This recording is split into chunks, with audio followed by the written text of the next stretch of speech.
Sangha hian bom zo chia char lai kan an don ni pil wang na tui cheng thiam khawp mai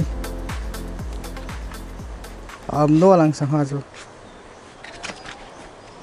hei tuna hianin sanghan bom zo chia an char lai kan ani tuna kan hmong khwan tempa pakhat khwan char me ka pakhat char mek zela kan en le mek don ni ingzat ngen man don apil wang ako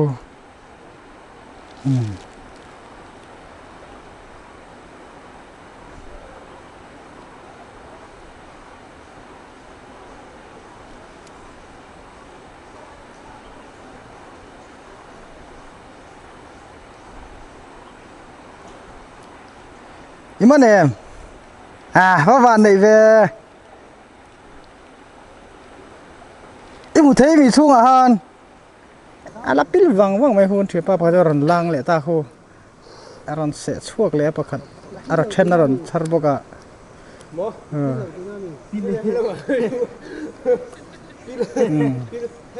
thì hiện hay rồi vong char một mấy tui phiền ăn cái ăn phật chú ăn ấy về đó thì chứ ấy vét đó này chiêu riu vét ăn thu theo thu tiền ô có thu rồi có thu rồi đó thu rồi đi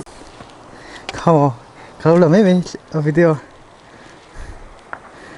thì man ăn man sao hưởng trước mình khu đây con thì con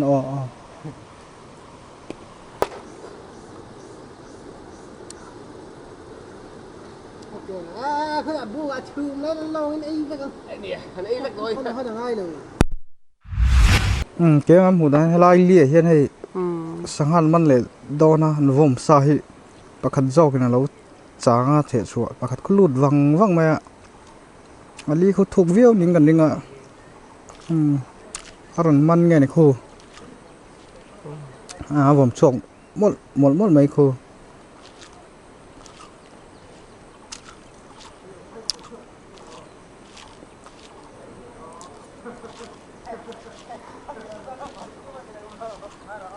bát cô thì là lụt văng mẹ xuống hơn tiếng nghe lâu chùa lại lồng hạc lại lúc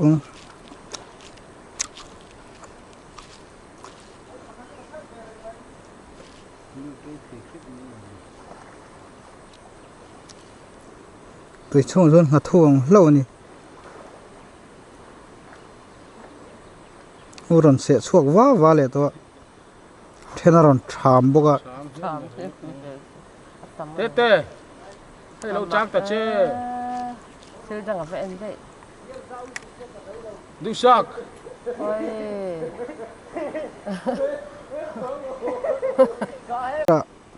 tiếng hoan sang hà ăn bom sa khu ở nên lệ đó nè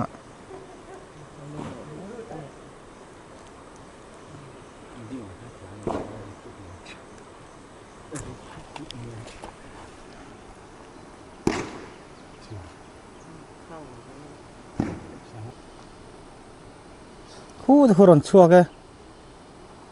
apil reng với man tlem khawp mày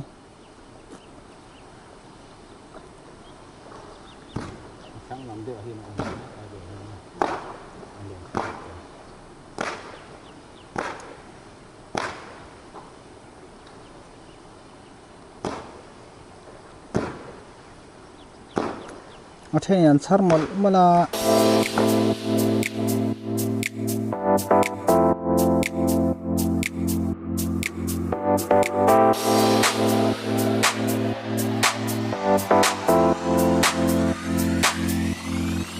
Boral.